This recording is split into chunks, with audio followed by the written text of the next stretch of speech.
Muy buenas a todos y bienvenidos. No puedo evitar hacer esto, no sé por qué. Es como que los recibo. Bienvenidos, bienvenidos. Reyes y reinas, princesas y príncipes. Bienvenidos a a la manada, básicamente. Porque toda la gente que se suscribe es bienvenida y va a ser parte de la manada. Bienvenidos a este episodio de It's. Espero que anden muy bien. Perdón por estar atrasado en no subir videos. Pero bueno, las cosas pasan y van y vienen, los ánimos suben y bajan, hay quilombo acá, o sea, quilombo acá hay sonido, mucha gente con los celulares, con quilombo, con esto, con el otro y no puedo grabar. Y cuando llega el momento de grabar, estoy cagado de sueño y fisuro. Así que tengo que intentar adaptarme a las circunstancias. Así que vamos a ver qué sucede más adelante. Cuando tenga tiempo, voy a subir 5 videos por... De lunes a viernes quiero subir 5 videos a la mañana y de noche quiero streamear. O sea, va a ser difícil, pero nada es imposible si me lo propongo. Así que muchas gracias a la gente que está suscribiendo, que me está dando like a los videos. Gracias a todos, la verdad. Los quiero mucho y vamos directamente a leer el capítulo, bueno, este capítulo 4 pero va a ser como el video 8 me parece, de It. Porque estaba leyendo capítulo por capítulo y eran capítulos cortitos al principio. Ah, no sé, mi madre, entonces acá. Capítulos cortitos al principio. Ah. Eddie Kaspbrak toma su medicamento. Si uno quiere saber todo cuanto puede saberse del norteamericano de clase media, hombre o mujer, al acercarse al final de este milenio, basta con echar un vistazo a su botiquín. Al menos eso se ha dicho, pero por Dios, echemos un vistazo al que Eddie está viendo después de apartar misericordio- misericordiosamente su cara blanca y sus grandes ojos fijos. En el estante superior hay Anacin, Excedrin, Excedrin PM, Contact, Gelusil, Tilenol y un gran frasco azul de Vicks. Hay una botella de Vivarin, otra de Cerutan y dos de leche de magnesia Philips, la común, que tiene gusto a tiza líquida. Y el nuevo sabor a menta, que tiene gusto a tiza líquida con sabor a menta. Hay un frasco de Rolaids. Che, está redrogado el pibe este, ¿qué onda? Eh, Conviviendo amistosamente con un gran frasco de Tums. Los Tums están justo junto a un frasco de tabletas de Digel, con sabor a naranja. Los tres parecen un terceto de extrañas alcancías, llenas de píldoras en lugar de monedas. En el segundo estante, las vitaminas, allí tenemos la E, la C con escaramujo, hay B simple, complejo B y B12, hay L-lisín, que se supone sirve para esos molestos problemas de la piel, y lecitina, que sirve para ese molesto colesterol acumulado dentro y alrededor del gran motor. Hay hierro, calcio y aceite de hígado de bacalao. Hay miadec múltiples, centrum múltiples, y en la cima del botiquín solitaria una enorme botella de geritol por las dudas. Si avanzamos hasta el tercer estante de Eddie, encontraremos la flor innata de los medicamentos comerciantes. Ex-Lax, las píldoras de Carter. Son para Eddie Kaspbrak. No dejé de entregar la correspondencia. Aquí, a poca distancia. Pepto-Bismol y Bueno, es que es una mierda, todas drogas. Por si la entrega es demasiado abundante o dolorosa. También unos hisopos, en frasco con tapa de rosca, para mantener todo higienizado, una vez que se ha cumplido el reparto. Ya se trata de un simple circular o de una gran encomienda certificada.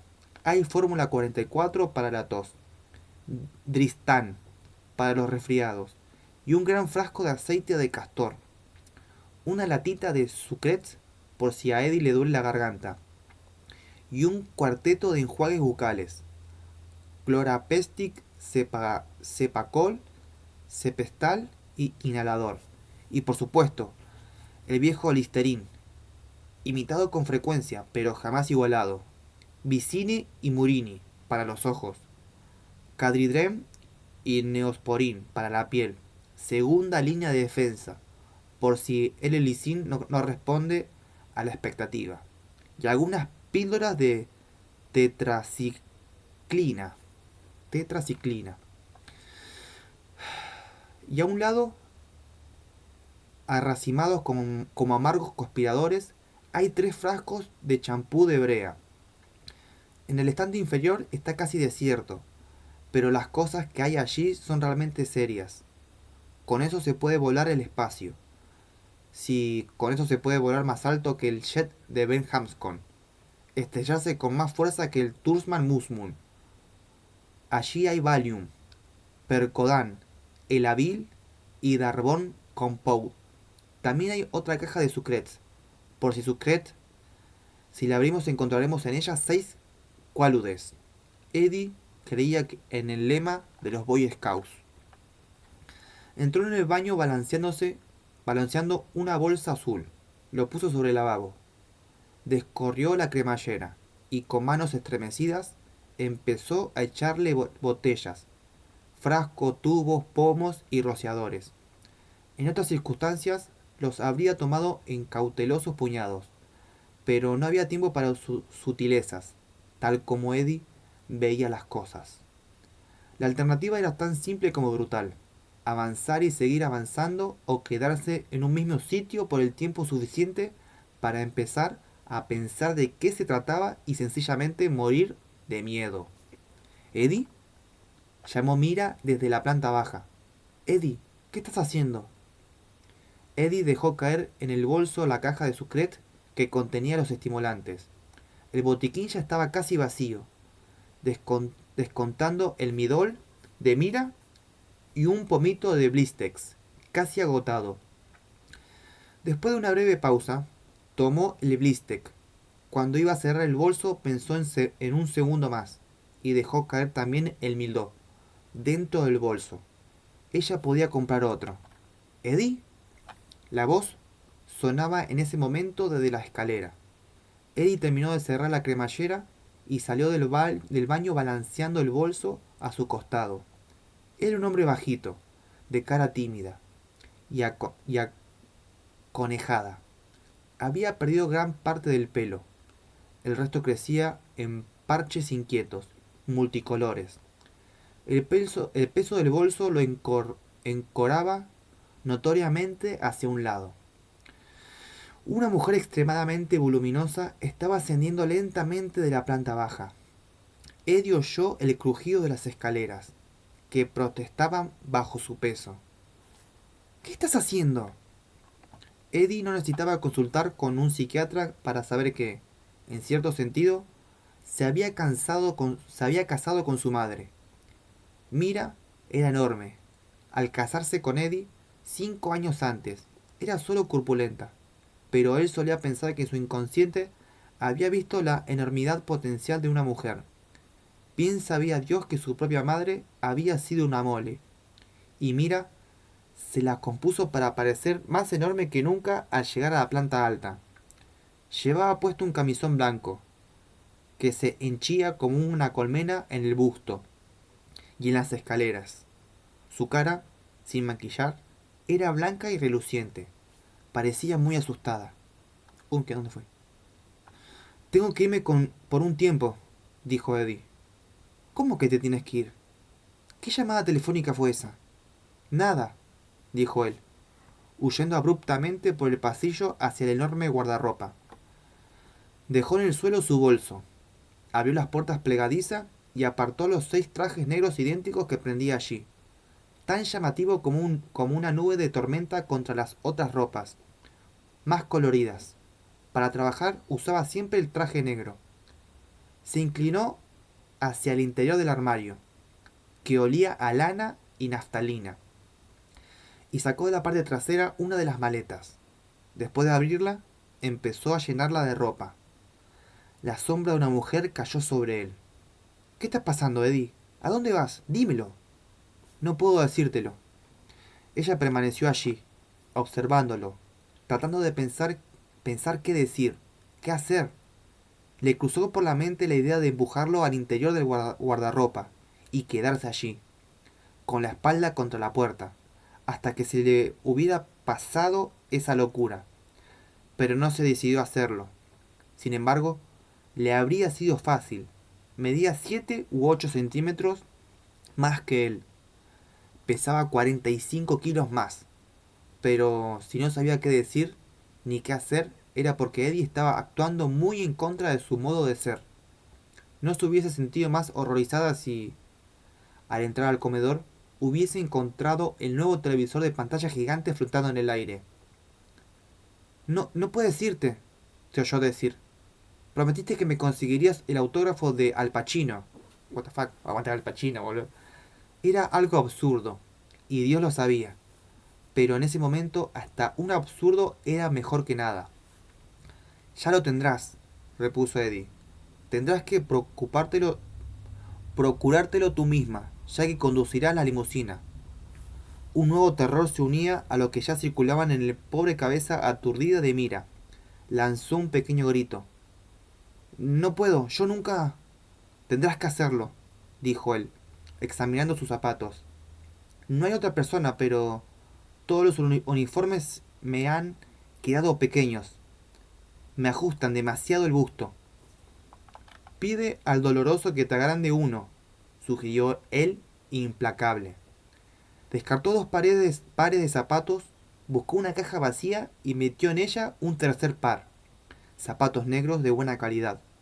Le quedaba mucho uso, pero estaban algo ajados para usarlo en el trabajo.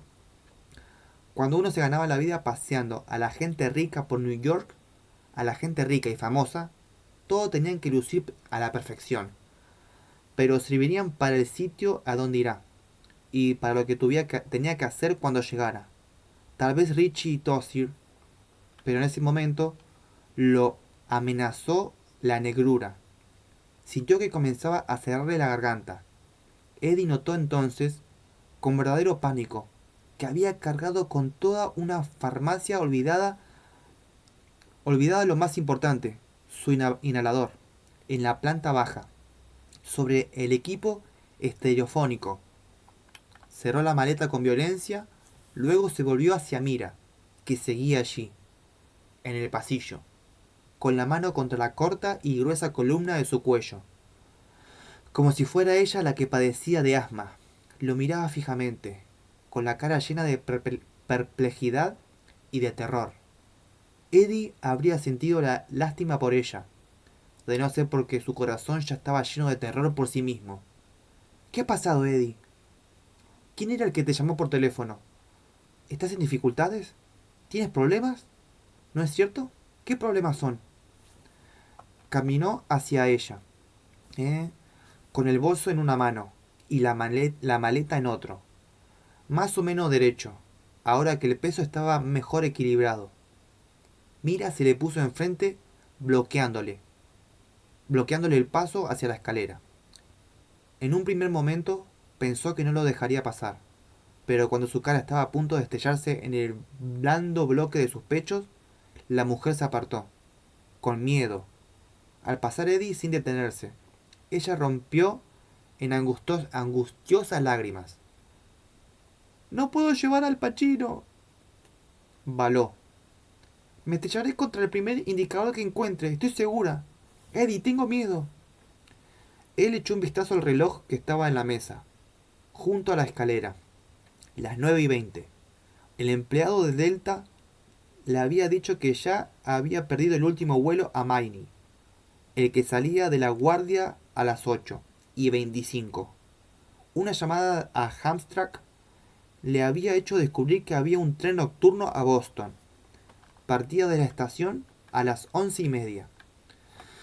Lo dejaría en South Station, donde podría tomar un taxi hasta la oficina de limusina Cape Cod, en la Arlington Street. Cape Cod y Royal Crest, la compañía de Eddie, trabajaban en útil y recíproco acuerdo hacia años, con una breve llamada de Butch Carrington, de Boston. Solucionó su transporte rumbo a norte. Butch dijo que le tendría el Cadillac listo, con el depósito lleno. Viajaría a lo grande, sin ningún cliente fastidioso sentado en el asiento trasero que le envenenara con su enorme cigarro. y preguntara dónde podía encontrarse mujeres, cocaína o ambas cosas. A lo grande, sí, pensó. Para viajar a lo grande tendría que hacerlo en una carroza fúnebre. Pero no te preocupes, Eddie. Así es. Probablemente como volverás si queda algo de ti que pueda recoger. ¿Eddie? 9:20. Tiempo de sobra para hablar con ella, para mostrarse amable. Ah, pero habría sido mejor que aquello hubiese sucedido la noche en que Mira salía a jugar Wish. Entonces, él habría podido irse sigilosamente dejando una nota bajo uno de los imanes que había en la puerta de la nevera. Era en la puerta de la nevera donde ponía todas las notas para Mira, pues allí no dejaba de verlas. Marcharse así, como un fugitivo, no estaba bien, pero aquello era todavía peor. Era como tener que abandonar la abandonar el hogar otra vez. Y aquello le había resultado tan difícil que se había visto obligado a repetirlo 3 veces. A veces el hogar está donde el corazón, pensó Eddie al azar. Eso creo. Bobby Freeze decía que el hogar, en este sitio donde cuando tenemos que volver, están obligados a recibirnos. Por desgracia, es también el sitio donde, cuando estamos allí, no quieren dejarnos salir. De pie en lo alto de las escaleras, momentáneamente detenido, lleno de miedo, sibilante, la respiración en el tubo capilar al que se había reducido su garganta. Contempló a su sollozante esposa. Acompáñame a la planta baja y te diré lo que pueda, dijo. Dejó sus 2 maletas en el vestíbulo, junto a la puerta. En ese momento recordó algo más. Mejor dicho, se lo recordó el fantasma de su madre que había muerto hacía varios años, pero que aún le hablaba mentalmente con frecuencia. ¿Sabes que cuando te mojas los pies siempre te resfrías? Eddie, tú no eres como los otros. Tienes un organismo muy débil. Debes ser cuidadoso. Por eso debes usar siempre las botas de goma cuando llueve. En Derrill llovía mucho. Eddie abrió el armario del vestíbulo, sacó las botas de goma del gancho que la sostenía con su limpia bolsa de plástico y la puso en la maleta. Así me gusta, Eddie. Ah, bueno, le respondía, uf, de turbina. Había estado mirando la tele con Mira cuando una montaña le cayó encima. Eddie fue al comedor y presionó el botón que bajaba la pantalla de su mural Vision. Tomó el teléfono y pidió un taxi. El empleado le dijo que tardaría unos 15 minutos. Eddie le contestó que no había problema. Después de colgar, cogió el inhalador que había sobre el costoso equipo Sony Gastel 1000. Gasté $1500 en un equipo de sonido que es una obra de arte, para que Mira no se perdiera una sola nota de Barry y sus grandes éxitos. Pensó. De inmediato sintió una oleada de remordimiento. Eso no era justo, y él lo sabía muy bien. Mira estaba tan satisfecha con sus viejos discos rayados como con el nuevo equipo de discos compacto, tal como había sido muy feliz en la pequeña casa de Queens, con sus 4 habitaciones, y habría podido seguir allí hasta que ambos envejecieran. En verdad, ya había algo de nieve en la montaña de Eddie. Si él había comprado ese equipo de lujo, era por la misma razón que lo había hecho adquirir esa casona de Long Island, donde los dos repiqueteaban como 2 guisantes olvidados, en la lata, porque sus medios se lo permitían, y porque era un modo de apaciguar la voz de su madre, suave, asustada, con frecuencia aturdida, siempre implacable. Era manera de decir, lo logré, mamá, mira todo esto, lo logré. Ahora, por el amor de Dios, ¿quieres callarte un poco? Eddie se puso el inhalador en la boca y, como un suicida, apretó el gatillo.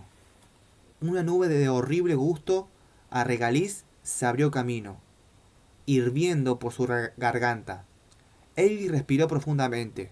Sintió que se volvía a abrir canales ya casi cerrados. Se alivió la presión en su pecho y súbitamente volvió a oír en su mente voces espectrales. ¿No recibió la nota que le envié? La recibí, señora Casbrack, pero... Bueno, por si no sabe leer, entrenador, permítame que se lo diga personalmente, ¿me escucha? Señora Casbrack, muy bien, aquí va. Con toda claridad, ¿listo? Mi Eddie no puede asistir a las clases de educación física. Repito, no puede. Da educación física. Eddie es muy delicado. Si corre o salta... Señora Casbrack, en los archivos de mi oficina tengo los resultados del último examen físico de Eddie. Así lo exige el Estado. Dice que Eddie es algo pequeño para su edad, pero absolutamente normal en todo lo demás. Por eso llamé a su médico de cabecera solo para asegurarme, y él me confirmó. ¿Me está tratando de mentiroso, entrenador Black? ¿Es eso lo que quiere decir? Bueno, aquí lo tiene. Aquí está Eddie a mi lado. Oye cómo respira, ¿lo oye? Mamá, por favor, estoy bien. Eddie, parece mentira. Te he enseñado mejores modales. No interrumpas a los mayores. Lo oigo, señora Hacksbrook, pero... ¿De veras? Bien, pensé que era sordo. Parece un camión subiendo una cuesta en primera, ¿no? Y... Si eso no es asma... Mamá, no me... Calla, Eddie, no vuelvas a interrumpirme. Si eso no es asma, entrenador Black, yo soy la reina Isabel. Señora Casbrack, cuando Eddie asiste a clase de educación física con frecuencia, se ve muy feliz y contento. Le encantan los deportes y corre a bastante velocidad. En mi conversación con el doctor Bainis surgió la palabra psicoasmático. Quizás usted no haya tenido en cuenta la posibilidad de que mi hijo está loco. O eso es lo que trata de decir. ¿Trata de decir que mi hijo está loco? No, pero... está loca la mina. Lo pasó de... Por eso no tienen que medicarse, automedicarse, ni a los chicos.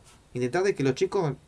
Intentar buscar remedios naturales porque lo hacen fármaco dependiente. Es un bajón que criaturas, no sé, de 8 9 años le estén medicando porque, no sé, tosió una vez y pum, le dan remedios para que no se enferme. No. En todo caso, tienen que dejar que empiece la enfermedad en todo caso, porque eso lo hace que el metabolismo trabaje, labure, ¿entendés? Porque si no, cuando el pibe crece, el metabolismo está dormido. O sea, cada vez que el pibe va creciendo y antes que se enferme o algo, un síntoma, le dan una pastilla, no sé, un traguito de algo, el pendejo, o sea, su metabolismo dice, ah, bueno, me siento mal, a ver, esperemos que viene el medicamento. Y ahí después el pendejo va a vivir enfermo, porque si él no toma algo, cuando crece, se cuelga o lo que sea, se va a resfriar una semana, no 2 días o 3 días como sería normal. O peor, más tiempo. O sea, lo digo por experiencia porque tengo un pariente que tristemente era muy... le doy la cabeza, pum, pastilla. Le doy el culo, pastilla. No sé, me duele la panza, pastilla. Ahora se enferma con cualquier cosa, ¿entendés? Es un bajón. Por eso los pibes no tienen que hacerlo fármaco dependiente. Intenten de buscar unas alternativas más naturales. No sé, le doy la garganta, vaporcito, ¿entendés? O sea, tiene moco, bueno, hazle un vapor. O sea, no hace falta ni que compren el aparato. Pueden hacer hervir una olla con cebolla. O sea, cebolla pelada, pum, lo pone ahí, que hierva. Y una vez que hierve, y un ratito, tiene que estar tapado, ¿no? Vuelcan el líquido en otro envase, porque no tienen que estar cerca de la olla caliente porque se puede llegar a quemar.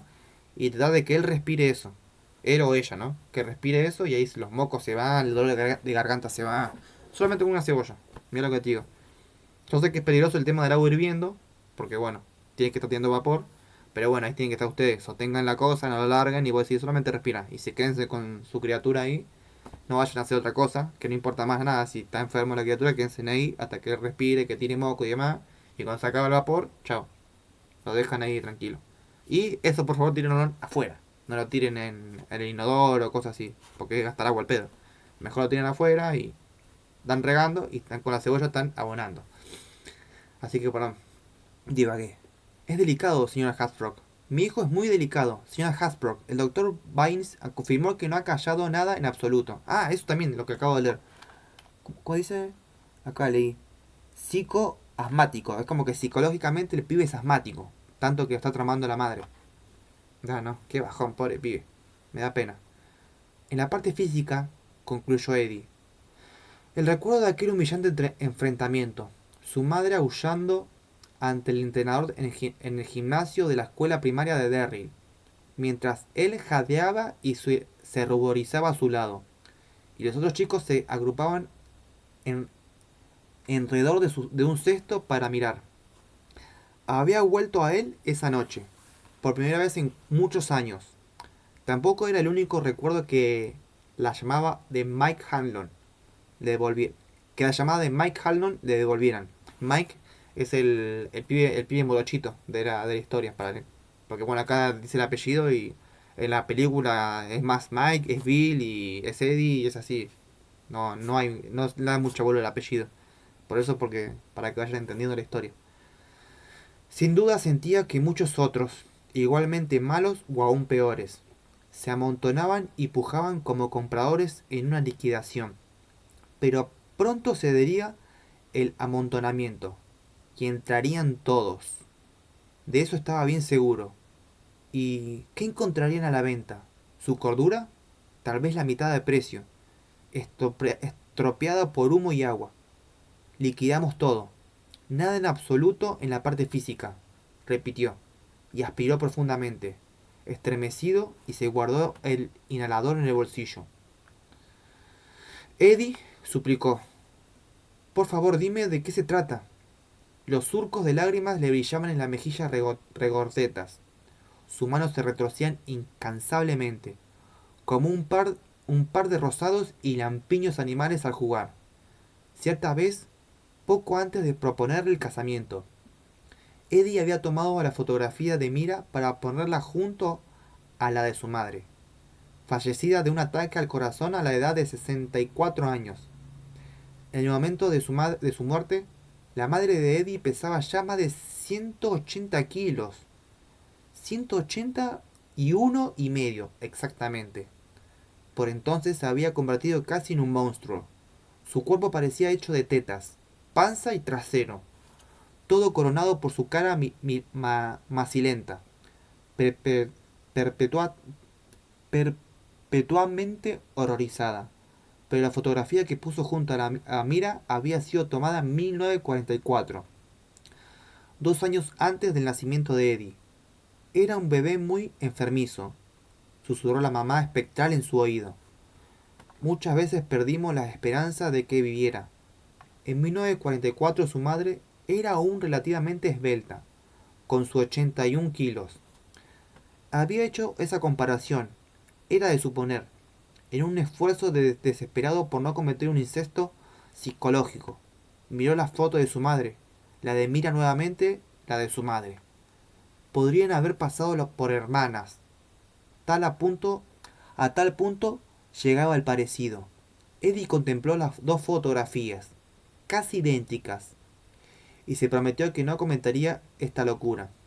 Sabía que los muchachos en el trabajo ya estaban haciendo bromas con MR, Alfeñique y su esposa, pero ellos ignoraban lo peor, tratándose de bromas y burlas. Podía aceptarlas, pero ¿quería convertirse en el payaso de semejante circo freudiano? Ciertamente, no. Rompería con Mira. Lo haría con suavidad, porque ella era muy dulce, y tenía aún menos experiencia con los hombres que él con las mujeres. Y después, cuando ella hubiera desaparecido, por fin, tras el horizonte de su vida, quizás podía tomar esas lecciones de tenis en las que pensaba desde hacía tanto tiempo. Cuando Eddie viene a la clase de educación física con frecuencia, se le ve muy feliz y contento. O hacerse socio para nadar en la piscina de la playa. Le encantan los deportes. Para no mencionar que el gimnasio que acaban de inaugurar en la tercera avenida al otro lado del garage. Eddie corre rápido. Corre bastante rápido cuando usted no está.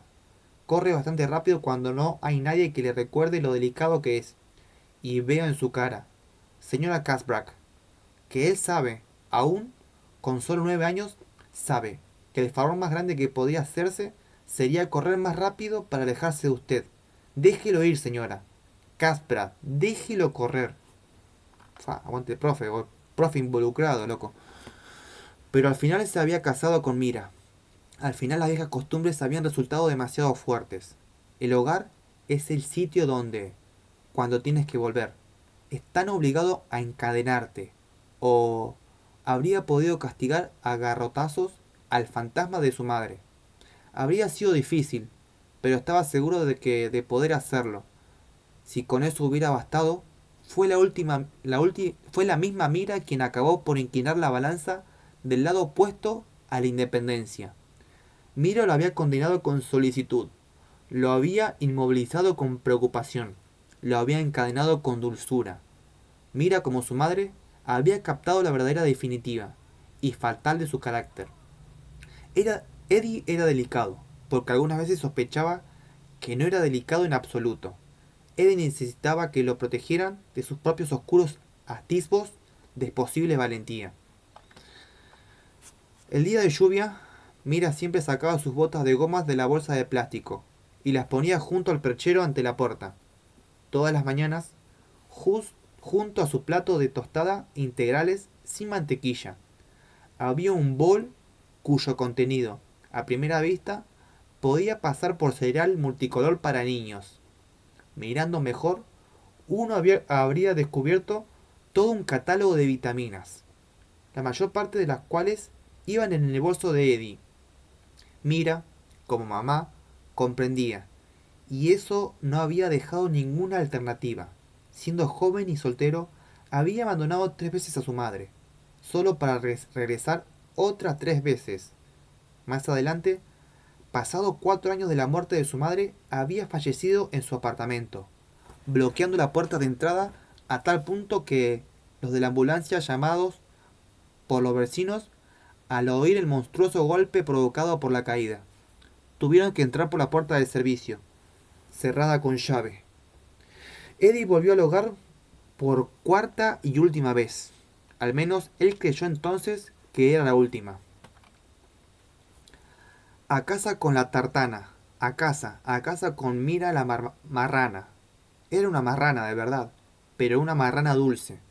Él la amaba. Por eso, a fin de cuentas, no tuvo la menor oportunidad. Ella lo había traído con esa fatal, hipnótica mirada viperina de la comprensión. Al hogar otra vez, para siempre. Había pensado por entonces. Pero tal vez me equivoqué, pensó. Tal vez este no es el hogar, ni nunca lo fue. Tal vez el hogar está a donde debo ir esta noche. El hogar es el sitio donde, cuando vas, tienes que enfrentarte finalmente a eso escondido en la oscuridad. Se estremeció inmediatamente, como si hubiera salido sin las botas de goma y estuviera resfriado. Por favor, Eddie. Estaba llorando otra vez. Las lágrimas eran su última defensa, tal como había sido siempre la de su madre, el arma suave que paraliza, que convierte la bondad y la ternura en grietas fatídicas abiertas en la armadura de uno. De cualquier modo, él nunca había llevado mucho de blindaje. Las armaduras no parecían sentarse bien. Las lágrimas habían sido más que una defensa para su madre. Habían sido un arma.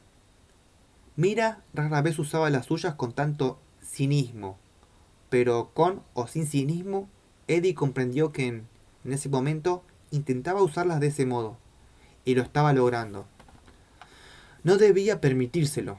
Sería demasiado fácil pensar en lo solitario que sentía en aquel tren disparado hacia el norte, rumbo a Boston, en la oscuridad, con la maleta sobre la cabeza, un bolso lleno de medicamentos entre los pies y el miedo aposentado sobre su pecho, como una cataplasma rancia. Demasiado fácil permitir que Mira lo llevara a la planta alta y le hiciera el amor con aspirinas y friegas de alcohol y lo pusiera en la cama donde podían o no hacer un tipo de amor más franco. Pero él había hecho una promesa, una promesa. Escúchame, Mira, dijo, dando a su voz con tono deliberantemente seco, objetivo. Ella lo miró con sus ojos húmedos, desnudos, aterrorizados. Eddie pensó en tratar de explicárselo, dentro de lo posible. Le hablaría de Mike Hanlon, pero lo había llamado para decirle que todo volvía a empezar, y que sí, creía que los otros irían en su mayoría. Pero lo que le salió de la boca fue mucho más cuerdo. A primera hora de la mañana ve a la oficina, habla con Phil, Dile que tuve que irme y que tú llevarás al Pacino. Ah, ella va. Ah, mira, qué loco. O sea, Al Pacino iba a ser su cliente. No había entendido esa parte. Pero Eddie, no puedo, gimió ella. Es una gran estrella. Si me pierdo me gritará, lo sé, me gritará. Todas gritan cuando el chofer se pierde. Y yo... voy a llorar. Podría producirse un accidente. Es probable que sí. Eddie, tienes que quedarte. Por el amor de Dios, basta ya. Ella retrocedió, herida. Eddie apretaba con fuerza su inhalador, pero no pensaba usarlo ante ella. Sería una debilidad, algo que podía usar en su contra. Dios bendito, si estás allí, por favor. Créeme si te digo que no quiero hacer sufrir a Mira. No quiero lastimarla. No quiero causarle el menor dolor. Pero lo prometí. Todos lo prometimos. Hicimos un juramento de sangre. Por favor, ayúdame. Dios mío, ¿por qué tengo que hacerlo? Detesto que me grites, Eddie, susurró ella. Y yo detesto gritarte, Mira. Ella hizo una mueca de dolor. Ahí está, Eddie. La hiciste sufrir otra vez. ¿Por qué no la arrastras por el cuarto un par de veces? Eso sería más bondadoso y más rápido. Sí, la va a arrastrar si pesa cuánto. De pronto, tal vez la idea de arrastrar a alguien por el suelo es lo que le dio el origen a la imagen. Vio la cara de Henry Bowers. Era la primera vez en años que se acordaba de Henry Bowers, y eso no ayudó en absoluto a devolverle su paz espiritual. Cerró los ojos por un instante, luego los abrió y dijo: no te vas a perder, y él no te va a gritar. El señor Pacino es muy amable y comprensivo. Nunca en su vida había servido de chofer al Pacino, pero se contentó por saber que, al menos, la ley de las probabilidades estaba de su parte.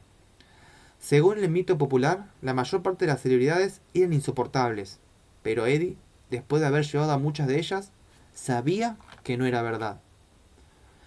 Existían excepciones a la regla, por supuesto, y en casi todos los casos eran verdaderos monstruos.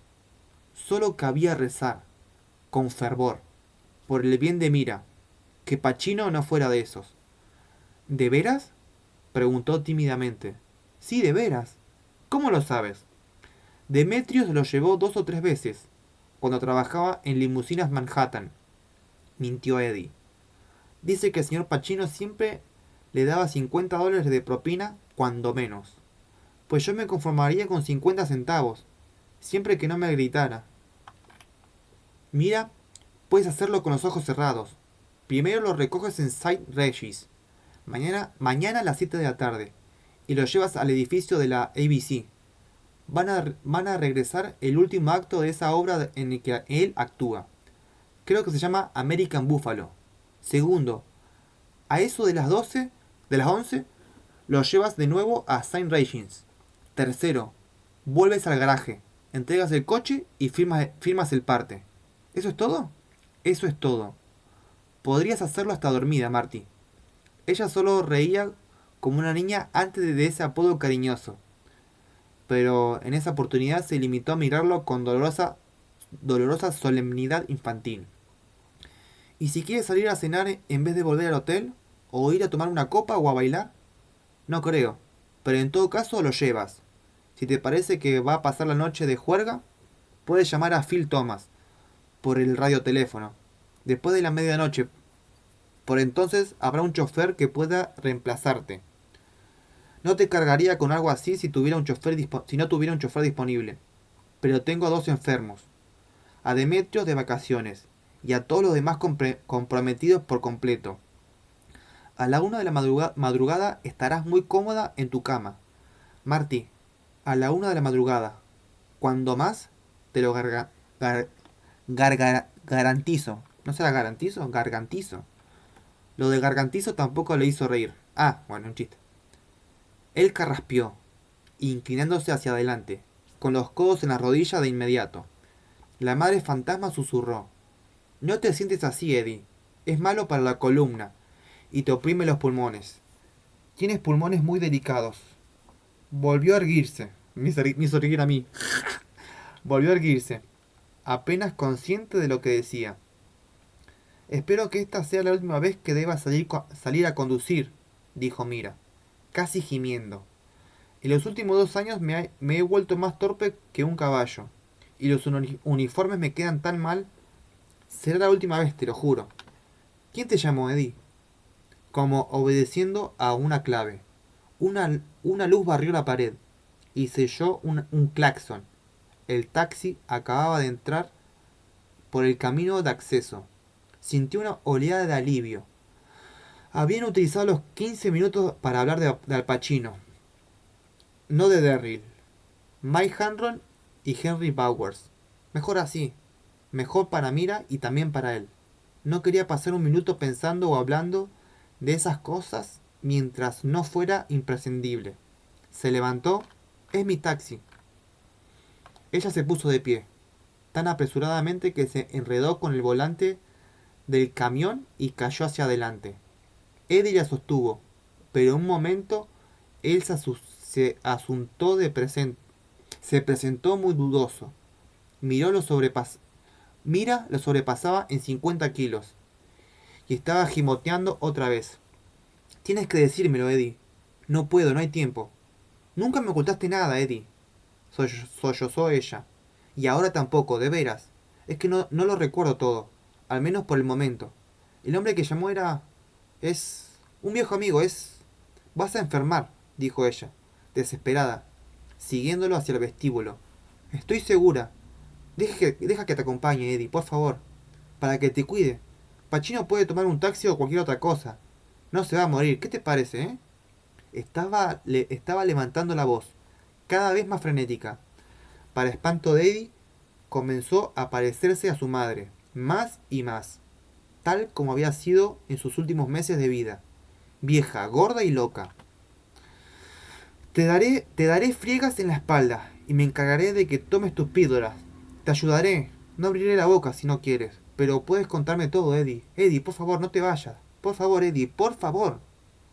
Él caminaba a grandes pasos hacia la puerta principal, marchando a ciegas, con la cabeza gacha, como él que avanza contra un fuerte viento. Jadeaba otra vez. Cuando levantó las maletas, cada una parecía pesar 50 kilos. Sentía sobre sí aquella mano rosada y regordeta tocando, explorando, tiro, tironeando con deseo inerme, pero sin fuerza, tratando de seducirlo con sus dulces lágrimas de preocupación, tratando de retenerlo. No voy a poder, pensó, desesperado.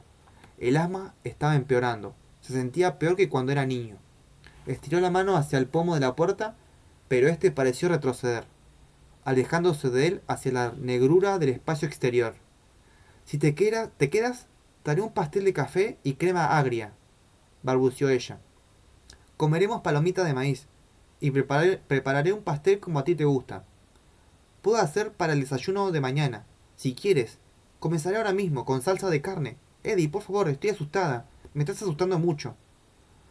Lo sujetó por el cuello para tirar hacia atrás, tal como un policía entrando en carnes podría apretar a un sospechoso que intentaba escapar. Con un último vacilante esfuerzo, Eddie siguió avanzando, en el momento en que ella llegaba al límite absoluto de su fuerza y su resistencia. Sintió que la mano lo abandonaba. Ella emitió un último gemido. Los dedos de Eddie se cerraron en el torno al pomo. Bendita su frescura. Abrió la puerta y vio un taxi estacionado allí, como embajador de la tierra de la cordura. La noche estaba despejada. Las estrellas brillaban. Se volvió hacia Mira jadeante, respirando con trabajo. Debes comprender que no hago esto porque quiera, dijo. Si tuviera alternativa, cualquiera que fuese, no iría. Por favor, comprende eso. Marty, me voy, pero volveré. Oh, ¿cómo sonaba mentira? ¿Cuándo? ¿Por cuánto tiempo? Por una semana, tal vez 10 días. No más, seguramente. ¿Una semana? Aulló ella, apretando las manos contra el seno, como una diva en una ópera barata. ¿Una semana? 10 días, por favor, Eddie, por favor. Basta, Marty, ¿me oyes? Basta ya. Obedeció milagrosamente. Se quedó mirándolo con los ojos húmedos. No estaba furiosa. solo aterrorizada por él, y coincidentemente por sí misma, quizás por primera vez desde que la conocía. Eddie sintió que podía amarla sin peligro. ¿Acaso era parte el acto de partir? Supuso que sí, pero no, no suponía nada. Estaba seguro. Ya se sentía más o menos como si viviera en el extremo equivocado de un telescopio. Pero tal vez era lo correcto. ¿Era eso lo que quería decir? Al fin, había decidido que era lo correcto amarla. ¿Correcto? Aunque se pareciera a su madre de joven, aunque comiera galletitas de chocolate en la cama, mientras miraba telenovelas y las migas fueran a pasar siempre del lado de él, aunque no fuera tan inteligente y hasta teniendo en cuenta que le permitía tener medicamentos en el botiquín porque ella tenía sus medicamentos en la nevera. ¿O era acaso que podía ser tal vez que esas cosas, esas otras ideas eran cosas que él había tenido en cuenta, de un modo u otro, en un momento u otro, durante su enmarañada vida de hijo, amante y esposo, ahora a punto de abandonar el hogar, con la sensación de esa vez era la definitiva. Se le ocurrió otra posibilidad. Una sobresaltada extraña le rozó como el ala de una gran ave. ¿Podría ser que Emilia estuviera aún más aterrorizada que él? ¿Podría ser que lo mismo hubiera pasado con su madre? Otro recuerdo de Derry se disparó, desde el subconsciente como un funesto fuego de artificio. En Center Street había una zapatería. Se llamaba Showboat. Allí lo había llevado su madre. Un día, cuando no tenía más de 5 o 6 años. Le había indicado que se quedara quieto y se portara bien mientras ella compraba unas sandalias para una boda. Él se quedó quieto y se portó bien mientras la madre hablaba con el señor Gardner, uno de los dependientes, pero solo tenía 5 años, tal vez 6, cuando su madre ya había rechazado el tercer par de sandalias, blancas que le enseñaba el señor Gardner. Eddie, aburrido, se dirigió al rincón más alejado para observar algo que había visto allí. Al principio pensó que era solo un cajón grande, puesto del lado. Al acercarse un poco más, decidió que era una especie de escritorio, pero el más raro que viera en su vida. Era tan estrecho, estaba hecho de madera muy pulida, con muchas líneas curvas y adornos tallados. Además tenía 3 escalones para subir a él. Eddie nunca había visto un escritorio con escalones. Una vez allí vio que había en la base de aquello una ranura, un botón a su lado y arriba. Maravilloso, algo que parecía igual al espacio Cospio, espacio Cospio del Capitán Video. Eddie lo rodeó. Al otro lado había un letrero. Seguramente eso habría ocurrido a los 6 o 7 años, porque había podido leerlo susurrando suavemente cada una de las palabras en voz alta. Verifique sus zapatos son de la medida correcta. Volvió a la escalerita, subió los 3 peldaños hasta la pequeña plataforma y metió el pie en la ranura. ¿Eran sus zapatos de la medida correcta? Eddie no lo sabía, pero ardía por verificarlo. Hundió la cara en el protector de goma y oprimió el botón. Una luz verde le inundó los ojos. Eddie ahogó una exclamación. Estaba viendo un pie que flotaba dentro de un zapato lleno de humo verde. Movió los dedos y los dedos que tenía a la vista se movieron también. Eran los suyos, tal como había sospechado. Y entonces se dio cuenta de que no estaba viendo solo sus dedos, sino también sus huesos. Los huesos de su pie. Cruzó el dedo gordo sobre el segundo, como para ahuyentar la mala suerte, y los dedos fantasmales de la pantalla hicieron una X. Y no era blanca, sino verde. Vio. En ese momento su madre lanzó un chillido, un ruido de pánico que perforó el silencio del local, como una hoz disparada del mango, como una bola de fuego, con la fatalidad a caballo. Eddie apartó su rostro sobresaltado del visor. y la vio corriendo hacia él, en medias, con el vestido volando hacia atrás. Volteó una silla y una de esas cosas para medir el pie, que siempre hacían cosquilla. Salió disparada por el aire. Su amplio busto palpitaba. Su boca era una O escarlata, redonda de horror. Todas sus caras se volvieron para seguirla. Eddie, sal de ahí, aullaba. Sal de ahí, que esas máquinas provocan el cáncer. Bájate de ahí, Eddie. Eddie. Él retrocedió como si la máquina se hubiera puesto súbitamente al rojo vivo. En su sobresalto olvidó los 3 escalones que tenía atrás. Sus talones encontraron el vacío, tras el peldaño superior, y quedó suspendido cayendo lentamente hacia atrás mientras sus brazos giraban como aspas, perdiendo la lucha por mantener el equilibrio. No había pensado, no había pensado, con una especie de descabellada alegría. Me voy a caer, voy a descubrir qué siente uno al caerse y golpearse la cabeza, qué bien. ¿No había pensado eso? ¿O era solo el hombre que imponía sus ideas adultas a lo que había pensado?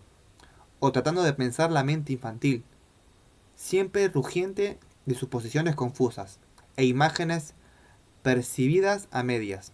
Imágenes que perdían sentido por su misma brillantez.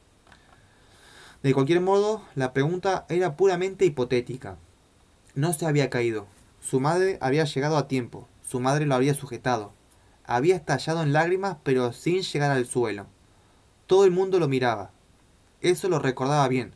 Recordaba al señor Garden, recogiendo el aparato de medir zapatos y verificando su funcionamiento para ver si estaba bien, mientras otro vendedor enderezaba la silla caída y hacía un gesto de divertido disgusto, antes de volver a su neutral y agradable cara de dependiente.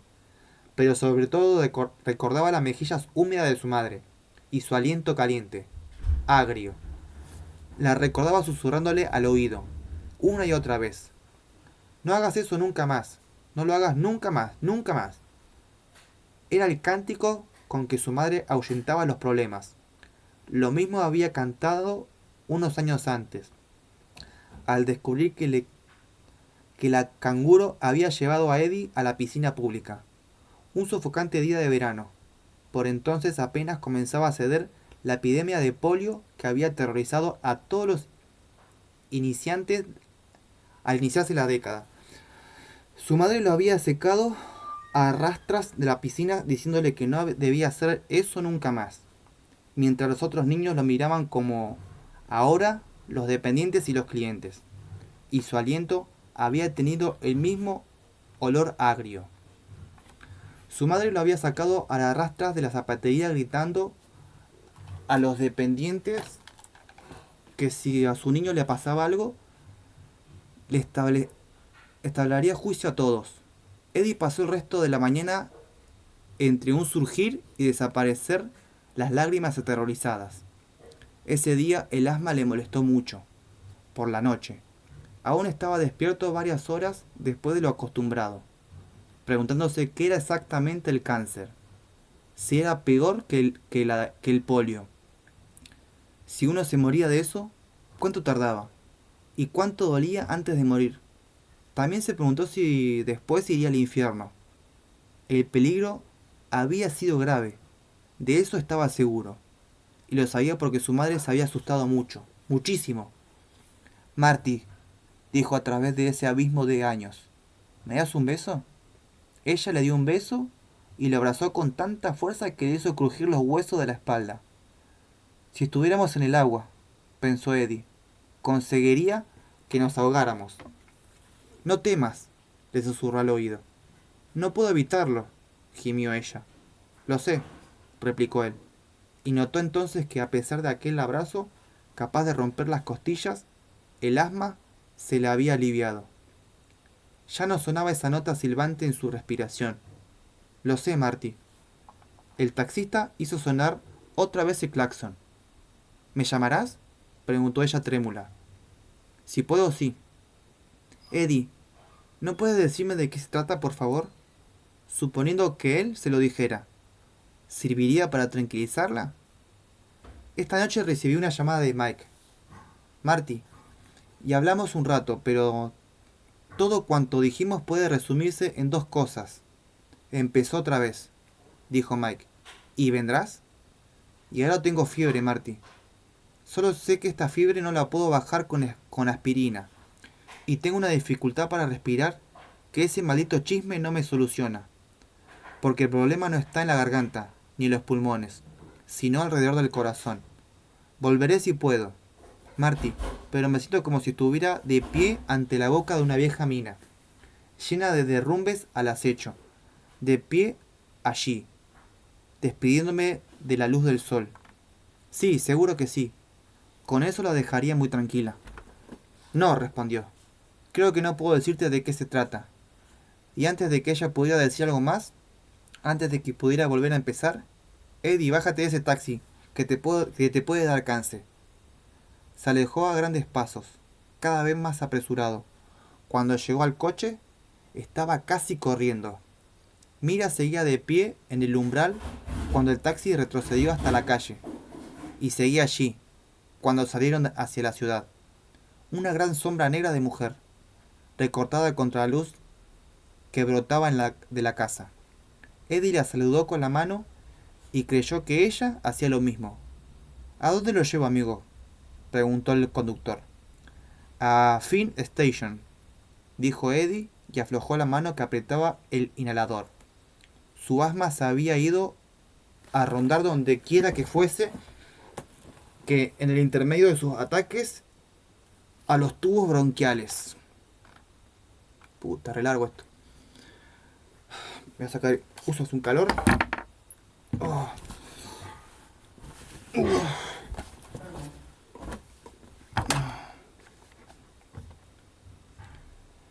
Pero 4 horas después tuvo más necesidades que nunca de su inhalador.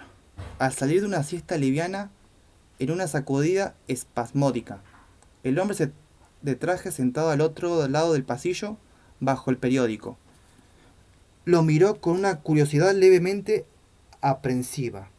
He vuelto, Eddie, chilló el asma, alegremente. He vuelto. Y no sé, pero a lo mejor esta vez llega a acabar contigo. ¿Por qué no? Alguna vez tiene que pasar, ¿verdad? No puedo seguir jodiéndote eternamente. El pecho de Eddie se hinchaba y crujía. Buscó a tientas su inhalador, lo apuntó hacia su garganta y oprimió el gatillo. Luego volvió a recortarse en el alto asiento, estremecido, esperando el alivio. Pensaba en el sueño del que acababa de despertar. Sueño, por Dios, que solo fuera eso. Temía que fueran recuerdos y no sueños. Había visto una luz verde, como la que brillaba dentro del aparato de los rayos X, de la zapatería. Y un leproso putrefacto perseguía a un muchacho llamado Eddie, que gritaba a todo pulmón, por unos túneles bajo tierra. Corría y corría. Corre bastante rápido, había dicho el entrenador Black a su madre. Y corría muy rápido con esa cosa podrida siguiéndolo. Oh sí, bien puedes creerlo, y apostar tu pellejo. En ese sueño tenía 11 años, y había olido algo como la muerte del tiempo, y alguien había encendido un fósforo, y al bajar la vista había visto la cara decompuesta de un niño llamado Patrick. Desapareció en julio de 1958, y los gusanos entraban y salían de sus mejillas, y ese horrible olor a gas le salía de adentro. Y en sueños, que era más recuerdo que sueño, había mirado a un lado y había visto 2 textos escolares hinchados de humedad y cubiertos de moho. Si estaban así, era porque allí abajo había una humedad horrible. Como pasé mis vacaciones, composición de Patrick, la pasé en un túnel muerto. Mis libros se llenaron de moho, se hincharon hasta parecer catálogos de grandes almacenes. Eddie abrió la boca para gritar, y fue entonces cuando los escabrosos dedos del leproso se deslizaron por su mejilla y se le hundieron en la boca. Y fue entonces cuando despertó, con esa sacudida, y se encontró, no en las cloacas de Derrill, sino en un vagón de tren cruzando Rodel, a toda velocidad bajo una enorme luna blanca. El hombre sentado al otro lado del pasillo vaciló. Estuvo a punto de no hablar, pero lo hizo. ¿Se siente bien, señor? Oh, sí, respondió Eddie. Me dormí y tuve un mal sueño, y eso me activó el asma. Comprendo. El periódico volvió a subir. Eddie vio que se trataba de aquel diario que su madre solía llamar el Short Times. Miró por la ventana. El paisaje dormía, iluminado por la luna. Aquí y allá se veían cosas, a veces en grupo, la mayoría oscura, algunas iluminadas, pero las luces parecían pequeñas y falsantes, burlonas comparadas con el fantasmal fulgor de la luna. Que yo que le hablaba a la luna, pensó de pronto Henry Bowers. Por Dios, qué loco estaba. Se preguntó dónde estaría Henry Bowers en la actualidad. ¿Muerto? ¿En la cárcel? ¿Vagando por planicies desiertas en el medio del país como un virus incurable? ¿Bebiendo en las horas profundas y aturdida en la madrugada? O tal vez matando a los estúpidos que se detenían ante su pulgar estirado para pasar los dólares de su billetera a la propia. Posible. ¿En algún asilo de estado? Mirando la luna que estaba casi llena, hablando con ella, escuchando respuestas que solo él podía oír. Estos últimos parecían aún más posible. Eddie se estremeció. Por fin estoy recordando mi niñez, pensó. Estoy recordando cómo pasé mis vacaciones en aquel año sombrío y muerto de 1958. Presintió que ahora podía fijar casi cualquier escena de ese verano con solo desearlo. Pero no lo deseaba. Oh Dios. Si pudiera olvidarlo todo otra vez. Apoyó la frente contra el sucio vidrio de la ventanilla, apretando el inhalador en la mano como si fuera un objeto religioso, mientras la noche se hacía pedazos alrededor del tren. Rumbo al norte, pensó. Pero era un error. No iba rumbo al norte, porque aquello no era un tren. Era una máquina del tiempo. Al norte no, hacia atrás. Hacia atrás en el tiempo. Creyó oír la luna murmurar. Eddie oprimió su inhalador con fuerza y cerró los ojos para combatir un vértigo repentino. Re largo este capítulo, la verdad. Pobre Eddie, está re pasado de rosca. Está re pasado de rosca mal. Bueno, gente linda, gente hermosa, espero que anden muy bien. Gracias por ver los videos. Perdón que me tardé lo último, me tildé un poquito, me puse los audis porque estoy despertando de la siesta y escucho un ruido y me distraigo. Me cuesta leer porque me gusta el silencio para leer. Así que dicho, espero que anden muy bien. Recuerden darle like por favor y suscribirse. Y nos vemos en el próximo episodio de It's. Saludos.